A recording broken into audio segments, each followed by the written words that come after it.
राजस्थान के अलवर शहर से सैकड़ों किलोमीटर दूर स्थित एक छोटे से गांव के रहने वाले एक लड़के की है जिसका नाम रमेश है। तो चलिए अब ये कहानी रमेश के पॉइंट ऑफ व्यू से सुनते हैं। लेकिन कहानी को शुरू करने से पहले, जैसा कि मैं आप लोगों से हमेशा कहता हूँ कि वैसे तो आप लोगों ने बहुत सी हॉरर कहानियां सुनी होंगी, लेकिन मुझे पूरी उम्मीद है कि आज की हमारी ये कहानी सुनकर आपको सच में डर का एहसास होने वाला है। बस मेरी आपसे इतनी गुजारिश है कि आप अगर इस कहानी को पूरा सुनेंगे तो आपको सच में बहुत ज्यादा मजा आने वाला है। साथ ही अगर आप पहली बार हमारे इस चैनल पर आए हैं तो चैनल को अभी सब्सक्राइब कर लीजिए। ऐसा करने से हमारी और आपकी नजदीकियां बढ़ जाएंगी और आगे आने वाली वीडियो आप तक आसानी से पहुंच जाएगी। तो ज्यादा समय ना लेते हुए जल्दी से अपनी कहानी को शुरू करते हैं। दोस्तों, मेरा नाम रमेश है और मैं राजस्थान के अलवर शहर से सैकड़ों किलोमीटर दूर स्थित एक छोटे से गांव का रहने वाला हूं। आज जो डरावनी कहानी मैं आप लोगों को सुनाने वाला हूं वो मेरे जीवन में घटी एक बहुत ही भयंकर और डरावनी घटना के बारे में है। मुझे इस बात का पूरा विश्वास है कि अगर आपने मेरी इस कहानी को अंत तक सुन लिया तो आपको इस बात पर पूरा यकीन हो जाएगा कि इंसान को दिन ढलने के बाद में किसी भी सुनसान और वीरान पड़ी जगह पर नहीं जाना चाहिए, क्योंकि दिन ढलने के बाद जैसे जैसे अंधेरा कायम होता है तो वैसे वैसे ही वहां पर भटकने वाली उन रूहों का जमावड़ा लग जाता है। और उन लोगों का वहां पर जमावड़ा लगने के बाद में किसी भी ऐसी सुनसान जगह पर जाना एक इंसान के लिए खतरे से खाली नहीं होता है, क्योंकि वो भटकती हुई रूहें ये बिल्कुल भी नहीं चाहती है कि उनकी दुनिया में आकर कोई उनको डिस्टर्ब करे। लेकिन शायद उस वक्त मैं इस बात को नहीं समझ पाया और मेरे जीवन में मेरे से एक बार ऐसी ही गलती हो गई थी। दोस्तों, वैसे तो राजस्थान के अलवर जिले को दुनिया की सबसे भूतिया माने जाने वाली एक ऐसी जगह के लिए जाना जाता है जिसके बारे में शायद आप लोगों ने भी बहुत कुछ सुना होगा। दरअसल मैं बात कर रहा हूँ राजस्थान के अलवर जिले में मौजूद भानगढ़ के किले की। लेकिन आज मैं आप लोगों के लिए भानगढ़ के किले की डरावनी कहानी नहीं लेकर आया हूँ, बल्कि मैं तो मेरे जीवन में घटी किसी दूसरी घटना के बारे में आप लोगों को इस कहानी के माध्यम से बताने वाला हूँ। लेकिन मैं आप लोगों को भानगढ़ के किले के लिए इसलिए कह रहा हूँ क्योंकि राजस्थान के अलवर शहर में भानगढ़ के किले के अलावा भी बहुत सी ऐसी जगह और इमारतें मौजूद हैं जो कि आज के टाइम पर पूरी तरीके से खंडहर और वीरान हो चुकी हैं और उनके अगल बगल में रहने वाले गांव के लोगों के द्वारा उनको भूतिया करार दिया गया है। अब उन लोगों के द्वारा उनको भूतिया करार क्यों दिया गया है ये आपको इस कहानी में जानने को मिलेगा। इसीलिए मेरी आप लोगों से गुजारिश है कि आप इस कहानी को पूरा अंत तक सुने। दोस्तों, दरअसल मेरा जो घर है वो अलवर शहर में है, लेकिन मेरे पिताजी एक सरकारी टीचर हैं और उनकी अलग अलग जगह पर पोस्टिंग होती रहती है। ऐसे ही एक बार मेरे पिताजी की एक छोटे से गांव में पोस्टिंग होती है। अब मैं आप लोगों को ये इसलिए बता रहा हूँ क्योंकि जहाँ कहीं भी मेरे पिताजी की जिस भी स्कूल में पोस्टिंग होती थी तो मैं और मेरी मम्मी भी उनके साथ रहने के लिए उसी गांव में चले जाते थे, क्योंकि हमारा कहीं पर अभी तक कोई भी स्थायी घर नहीं था और जहाँ पर भी मेरे पापा की ड्यूटी लगती थी हम लोग वहीं पर कोई किराए का मकान देखकर उसमें रहने लग जाते थे। तो एक बार ऐसे ही एक छोटे से गांव में मेरे पापा की ड्यूटी लगी थी और उसके बाद हम लोग जहाँ पर पहले रह रहे थे उस मकान को खाली करके इस गांव में चले जाते हैं। लेकिन हम लोग उस गांव में चले तो गए थे, पर उस गांव में जाते वक्त मुझे इस बात का जरा भी अंदाजा नहीं था कि जिस गांव में मैं जा रहा हूँ उस गांव को भूतों का गांव भी कहा जाता है और उस गांव में दिन ढलने के बाद किसी भी घर का दरवाजा नहीं खुलता है। उस गांव में रहने वाले जो भी लोग हैं वो सूरज की किरण छिपने से पहले ही अपने अपने घरों में अपने आप को बंद कर लेते हैं,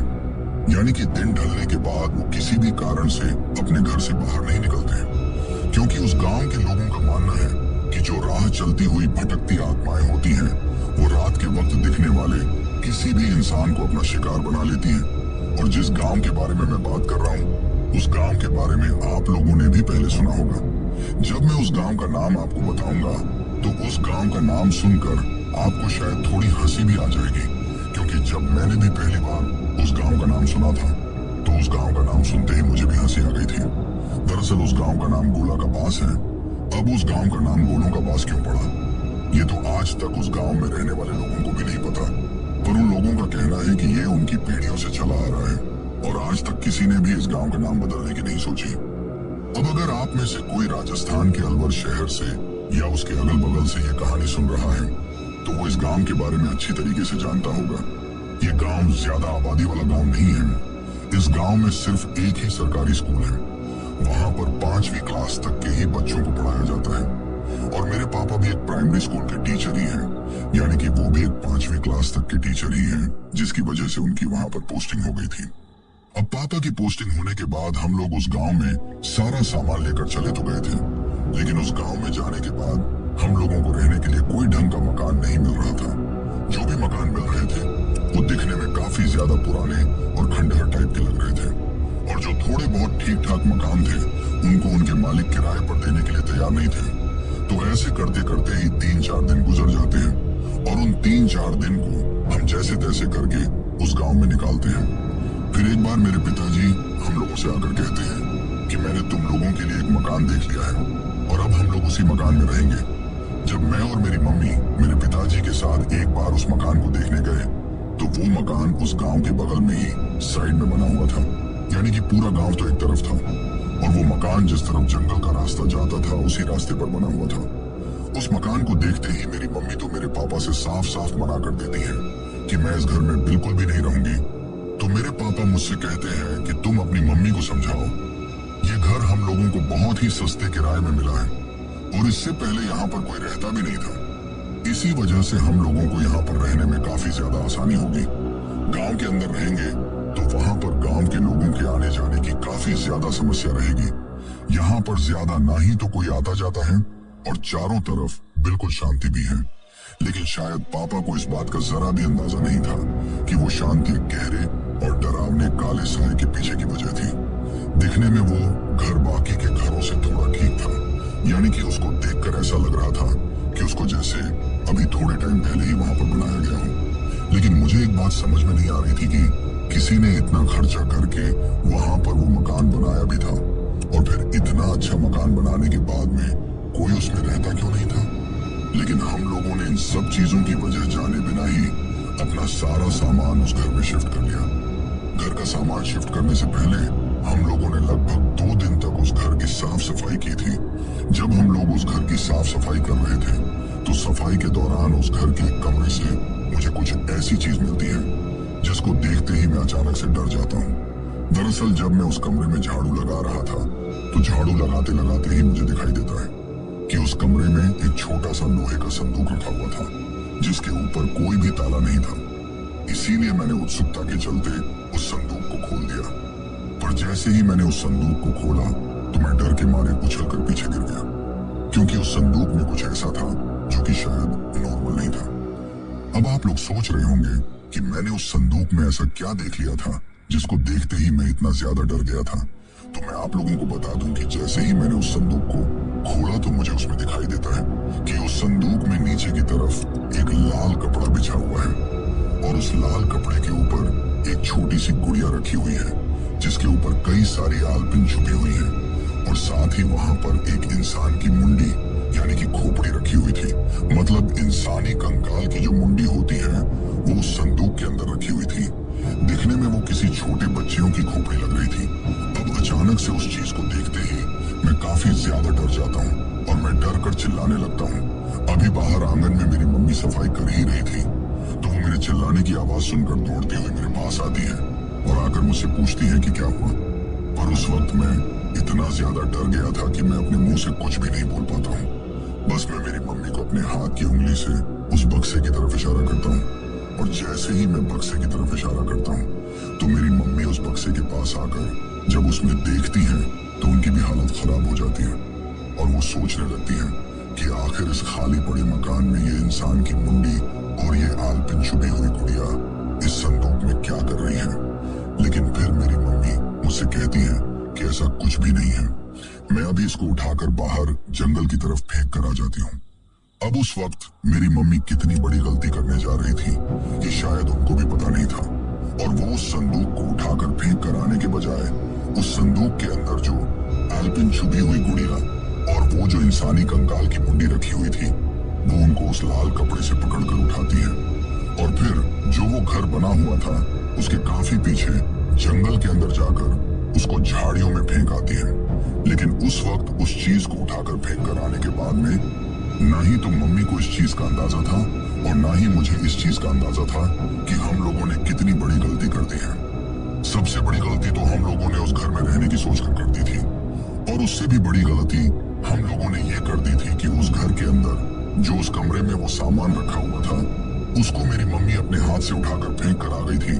अब उसको फेंक कर आने के बाद में हम लोगों के साथ वहां पर क्या होने वाला था इसका मुझे भी अंदाजा नहीं था, और सिर्फ मुझे ही नहीं बल्कि किसी को भी जरा भी अंदाजा नहीं था। उस नए नए घर का इस तरीके से खाली और वीरान पड़े रहने के पीछे का कारण क्या था, उसकी वजह क्या थी, ना ही हमको वो चीज पता थी और इसके बारे में हमको किसी गांव वाले ने भी नहीं बताया था। लेकिन जब हम लोग उस घर में रहने लगे तो उस घर में रहने के दौरान मेरे पापा के साथ जो दूसरे टीचर्स उस स्कूल में ड्यूटी करते थे उन्होंने कई बार मेरे पापा से एक बात कही कि आपने उस घर में रहने का फैसला करके बहुत बड़ी गलती कर दी है। आने वाले टाइम में आपको जरूर इसका भारी नुकसान उठाना पड़ेगा। मेरे पापा के अलावा उस स्कूल में जो भी टीचर्स आते थे उनमें से कोई भी उस गांव में नहीं रुकता था, बल्कि वो उस गांव से दूर किसी शहर की तरफ जाकर ही रात के वक्त रहते थे। यानी कि वो उस गांव में सिर्फ अपनी ड्यूटी करने के लिए आते थे।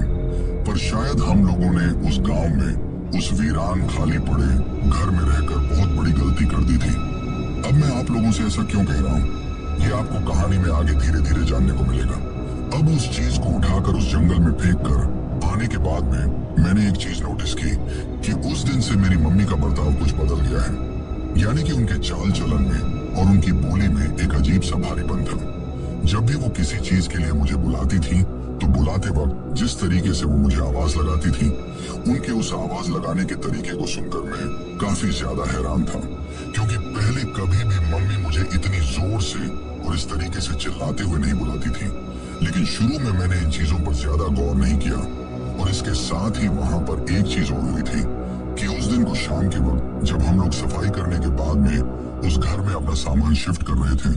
तो सामान शिफ्ट करते वक्त मेरी मम्मी जिस कमरे में उस संदूक में हम लोगों को वो चीज मिली थी उस कमरे के लिए कहती है कि इस कमरे को तो खाली ही पड़ा रहने दो, इस कमरे में कोई भी नहीं रहेगा और इस कमरे के मैं ताला लगा देती हूँ। जब मेरी मम्मी ने मुझे ऐसा कहा तो उस वक्त मैंने सोचा कि शायद उस कमरे में वो चीज मिली थी, इसी वजह से मम्मी थोड़ा घबरा गई है और वो इस कमरे में रहने के लिए इस वजह से मना कर रही है। लेकिन फिर मैं मेरी मम्मी से कहता हूँ कि मम्मी कमरे को तो बंद रहने दो, लेकिन इसके ऊपर ताला मत लगाओ, क्योंकि घर के अंदर कोई दूसरा आदमी आएगा और वो इस कमरे के ऊपर ताला लगा हुआ देखेगा तो शायद थोड़ा अच्छा नहीं लगेगा। इसी वजह से हम लोग उस वक्त उस कमरे के ऊपर ताला तो नहीं लगाते हैं, लेकिन उस कमरे को सफाई करने के बाद में उसी तरीके से खाली ही छोड़ देते हैं और बाकी का सारा सामान दूसरी जगहों पर सेट कर देते हैं। अब सिर्फ मम्मी के साथ में ही नहीं बल्कि वहां पर मेरे साथ में भी कुछ ऐसा डरावना होने वाला था जिसको सुनकर शायद आपकी रूह कांप जाएगी। दरअसल जिस दिन से हम लोग उस घर में रहने लगे थे उसी दिन से रात के वक्त सोते टाइम मुझे कुछ अजीब अजीब तरह के सपने आने लगे थे, और उन सपनों में मुझे दिखाई देता था कि जैसे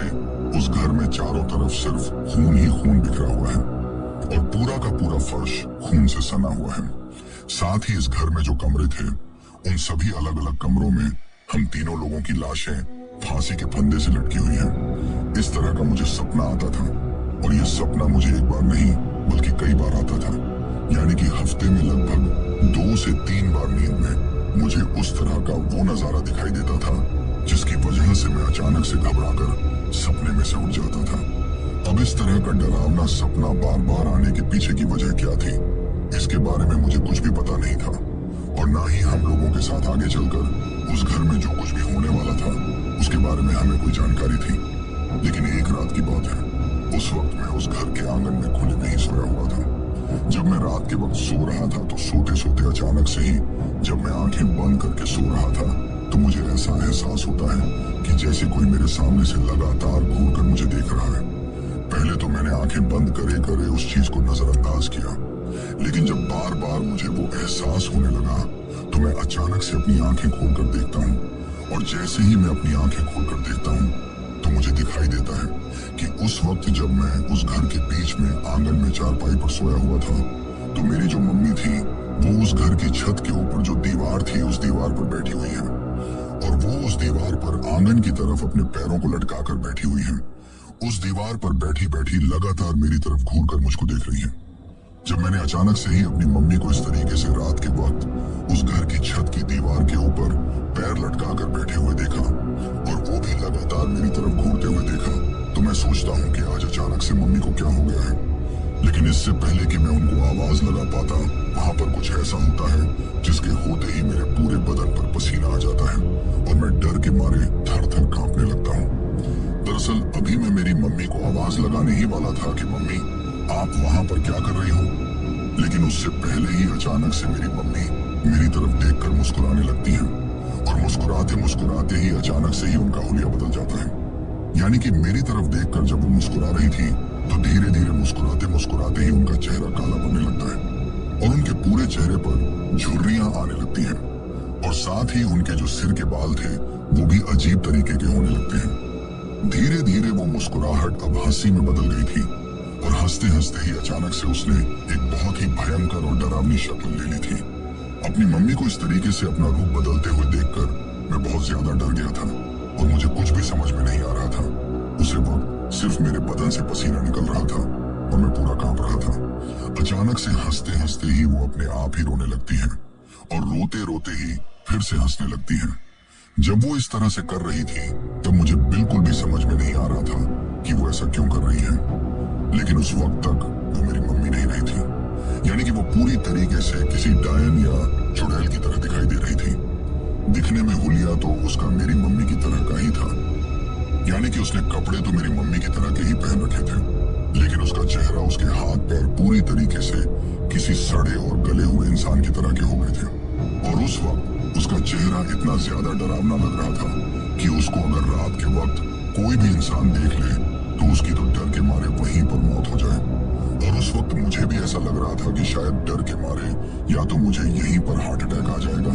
या फिर मैं वैसे ही बेहोश हो जाऊंगा। लेकिन उस वक्त मैं किसी तरीके से हिम्मत करके अंदर की तरफ जिस कमरे में मेरे पापा सो रहे थे उस तरफ जाने की सोचता हूँ। उस वक्त मैं जब उस चुड़ैल को मेरे सामने बैठे हुए देख रहा था तो मैं ये भी सोच रहा था कि अगर मम्मी उठकर इस दीवार की छत पर आकर बैठ गई है तो पापा को इस बात का पता क्यों नहीं चला है, क्योंकि मम्मी तो हमेशा पापा के साथ अंदर कमरे में ही सोती थी। लेकिन उस वक्त मुझे इस बात का अंदाजा हो गया था कि अगर मैं ज्यादा देर तक अकेला यहीं पर रुक रहा तो ये चुड़ैल की तरह दिख रही औरत मेरे साथ सच में यहाँ पर कुछ कर देगी। हो सकता है ये मेरे ऊपर हमला कर दे। इसी वजह से मैं वहां से उठकर दौड़ते हुए मेरे मम्मी पापा के कमरे की तरफ जाता हूँ और अचानक से ही मेरे मम्मी पापा के कमरे के दरवाजे को जाकर खटखटाता हूँ। अब जैसे ही मुझे इस बात का पता चला कि पापा ने तो कमरे का दरवाजा अंदर से बंद कर रखा है तो मेरी हालत खराब हो गई, क्योंकि मुझे लगा कि शायद जब तक पापा नींद से उठकर इस कमरे के दरवाजे को अंदर से खोलेंगे तब तक तो पता नहीं, शायद ये डायन मुझे मार डालेगी। और उस वक्त वो कुछ कर भी ऐसा ही रही थी। यानी कि जैसे ही मैं उठकर भागकर मेरे मम्मी पापा के कमरे की तरफ गया तब वो अचानक से मेरी तरफ देखकर जोर जोर से हंसने लगी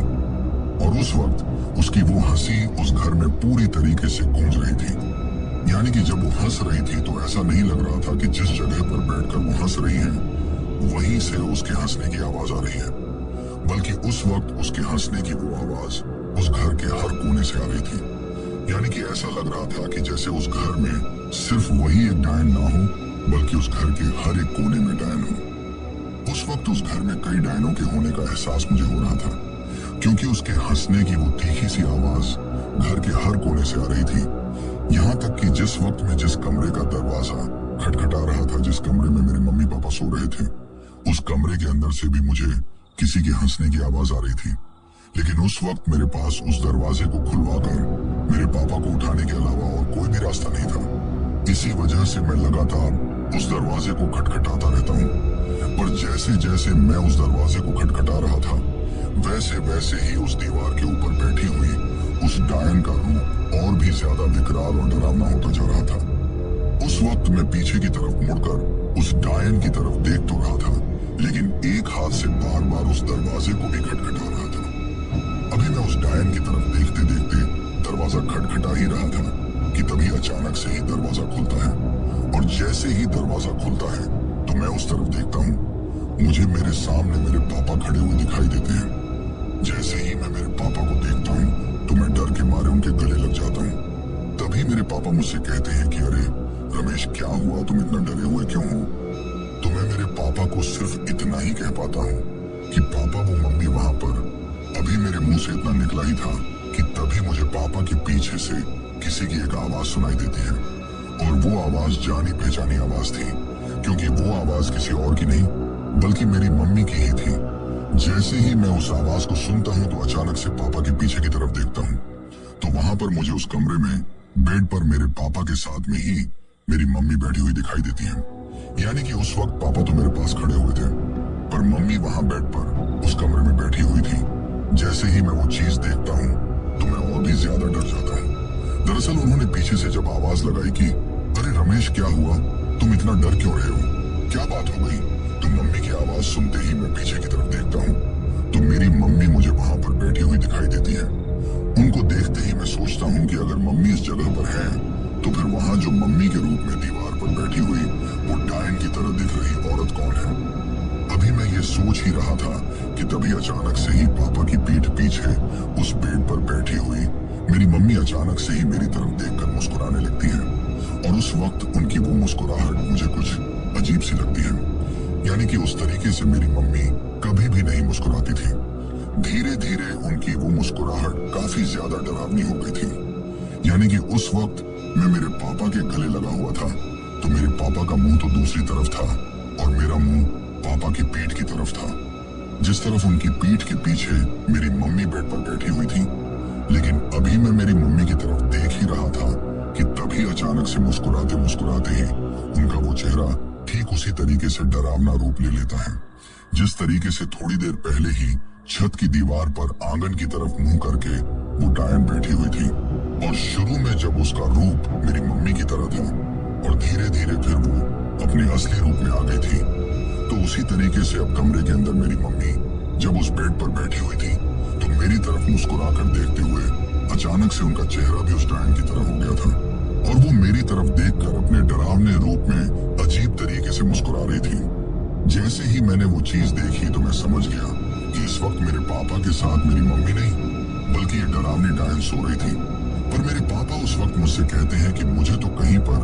कुछ भी दिखाई नहीं दे रहा है। दरअसल शुरू में जब डर कर मैं उनके गले लगा तो रोते रोते मैंने उनको सारी बात बताई। फिर मेरे पापा बाहर की तरफ आकर देखते हैं, लेकिन उस वक्त उस छत की दीवार से वो डायन गायब थी। लेकिन अभी अंदर कमरे में जो बेड पर बैठी हुई थी वो फिर से नॉर्मल होकर मेरी मम्मी के रूप में आ गई थी।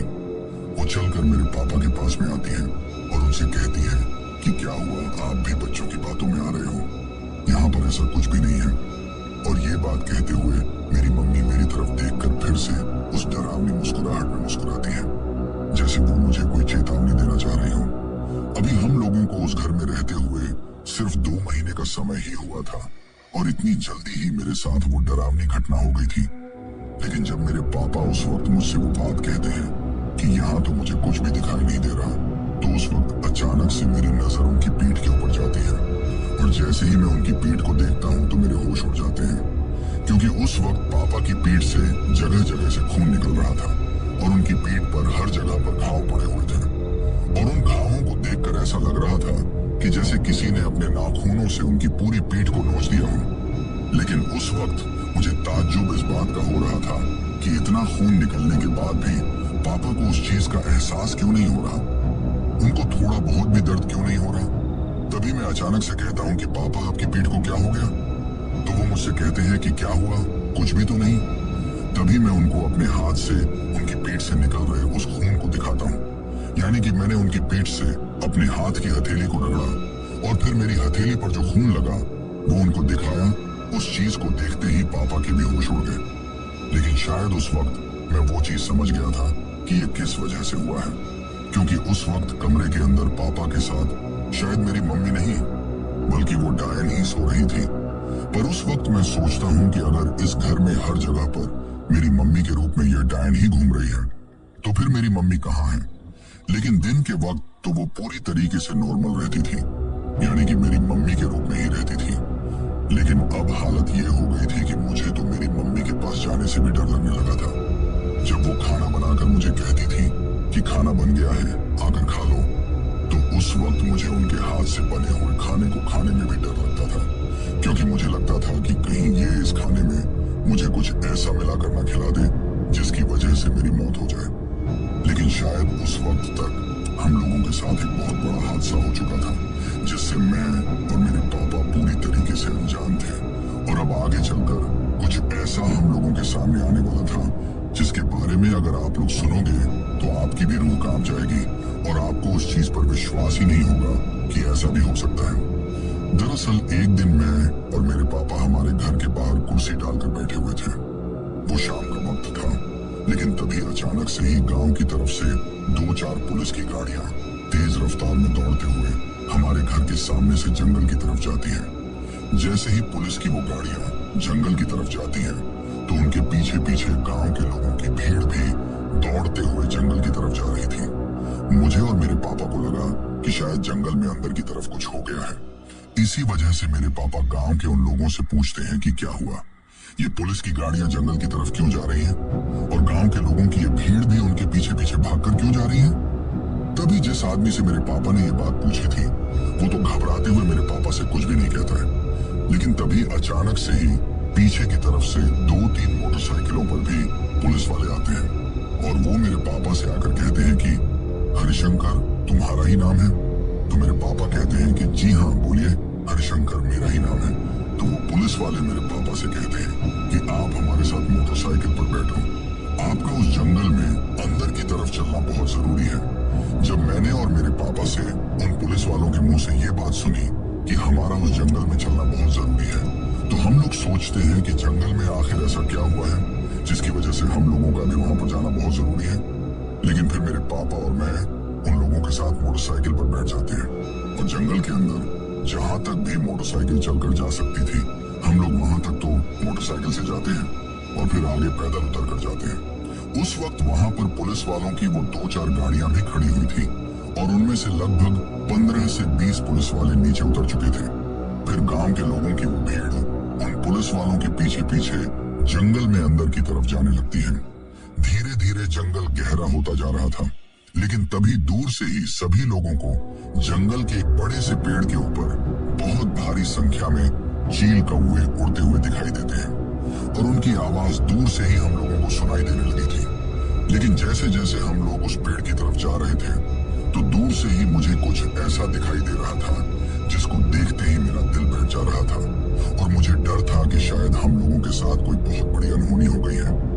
दूर से देखने पर मुझे दिखाई दे रहा था कि उस बड़े से बरगद के पेड़ के नीचे कुछ चीज लटकी हुई है। दूर से देखने पर कुछ नीली नीली चीज लटकी हुई दिखाई दे रही थी, लेकिन जैसे जैसे हम लोग उसके पास जाते जा रहे थे तो अब हमारा वहां पर सांस लेना भी दुश्वार हो रहा था, क्योंकि जैसे जैसे हम लोग उस पेड़ की तरफ जा रहे थे तो एक अजीब सी बहुत भयंकर दुर्गंध हम लोगों को आने लगी थी, जिसकी वजह से सभी लोगों ने अपने हाथों से और कपड़े से अपना नाक ढक लिया था। लेकिन जैसे ही हम लोग उस बरगद के पेड़ के पास में पहुंचते हैं तो जो उस वक्त उस बरगद के पेड़ से लटका हुआ था उस चीज को देखते ही मैं उस दुर्गंध को तो भूल जाता हूँ और अजीब तरीके से चिल्लाते हुए दौड़कर वो जो चीज उसे बरगद के पेड़ के नीचे लटकी हुई थी उसकी तरफ भागने लगता हूँ और भागते वक्त मेरी आंखों से सिर्फ आंसू ही निकल रहे थे। लेकिन जैसे ही मैंने दौड़कर उस बरगद के पेड़ की तरफ जाने की कोशिश की तो पुलिस वालों ने मुझे पकड़ लिया। जैसे ही मुझे पुलिस वालों ने पकड़ा तो मैं अजीब सी नजरों से मेरे पापा की तरफ देखता हूँ, लेकिन उस वक्त मेरे पापा घुटनों के बल नीचे जमीन पर गिर चुके थे और उनकी भी आंखों में सिर्फ आंसू ही थे। अब आप लोग सोच रहे होंगे कि आखिर हम लोगों ने वहां उस बरगद के पेड़ से ऐसा क्या लटका हुआ देख लिया था जिसको देखते ही मैं और मेरे पापा इस तरीके से वहां पर रोने लग गए थे। तो मैं आप लोगों को बता दूं कि जैसे ही हम लोग उस बरगद के पेड़ के पास में पहुंचे तो मुझे दूर से दिखाई देता है कि उस बरगद के पेड़ से मेरी मम्मी फांसी के बल लटकी हुई है और उनको देखकर ऐसा लग रहा था कि जैसे वहां पर उनको लटके हुए 1-1.5 महीने से भी ज्यादा का समय हो चुका है, क्योंकि उस वक्त तक उनका शरीर पूरी तरीके से काला पड़ चुका था और उनके शरीर में से बदबू भी आने लगी थी। अब जिस बारे में मैं आपसे कहा था कि बरगद के पेड़ की तरफ जाते वक्त दूर से ही मुझे एक नीली नीली चीज दिखाई दे रही थी, तो वो नीली नीली चीज और कुछ नहीं बल्कि मेरी मम्मी की लाश ही थी, क्योंकि उस वक्त उन्होंने नीले कलर की साड़ी पहन रखी थी और वो साड़ी उन्होंने उस दिन पहन रखी थी जिस दिन हम लोगों घर की साफ सफाई कर रहे थे और जिस वक्त वह उस संदूक में रखे हुए सामान को उठाकर वापस जंगल की तरफ फेंकने आई थी।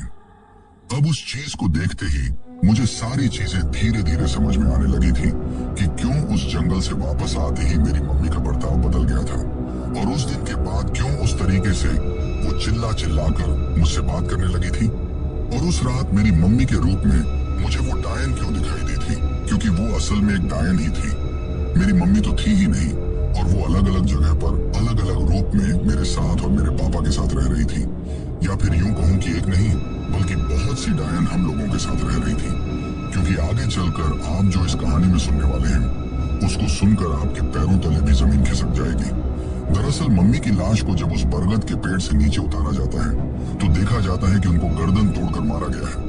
लेकिन जिस वक्त उनकी लाश को उस बरगद के पेड़ से नीचे उतारा जा रहा था उस वक्त मुझे उस बरगद के पेड़ के नीचे कुछ ऐसा पड़ा हुआ दिखाई देता है जिसको देखते ही मेरी आंखें फटी की फटी रह गई थी और मुझे समझ में आ गया था कि ये सब क्यों हुआ है। दरअसल जब मम्मी की लाश को नीचे उतारा जा रहा था तो अचानक से मेरी उस बरगद के पेड़ के नीचे नजर जाती है। उस वक्त वहां पर वही लाल कपड़ा और वो जो गुड़िया थी जिसके ऊपर जो एल्पिन छुपी हुई थी और उसके साथ ही वो इंसान की खोपड़ी वहां पर पड़ी हुई दिखाई देती है। शायद वो सब उसी वजह से हुआ था कि मेरी मम्मी उस जंगल में उन चीजों को फेंकने के लिए आ गई थी, लेकिन उस वक्त जब वो अकेली इस जंगल में इन चीजों को फेंकने आई तो उनके साथ यहाँ पर क्या हुआ ये आज तक किसी को भी नहीं पता। लेकिन जैसे ही मेरे पापा के साथ काम करने वाले बाकी टीचर्स को पता चला कि हरिशंकर की वाइफ के साथ ये चीज हो चुकी है, यानी कि उनकी रहस्यमय तरीके से जंगल से लटकी हुई लाश मिली है, तो उस चीज को देखने के बाद में और सुनने के बाद में मेरे पापा के साथ जो भी टीचर्स काम करते थे उन्होंने मेरे पापा से कहा कि हमने आपको पहले भी कहा था कि आप इस घर में रहना छोड़ दो, आगे चलकर आपको इसका बहुत भारी नुकसान झेलना पड़ेगा। और आपके साथ वही हुआ है। वो मेरे पापा से कहते हैं कि हम लोग आपको अभी भी समझा रहे हैं कि आप उस घर में रहना छोड़ दो,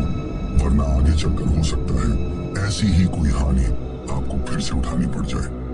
उसके बाद मेरे पापा उसी दिन ये तय कर लेते हैं कि हम आज की आज ही उस घर में रहना बंद कर देंगे,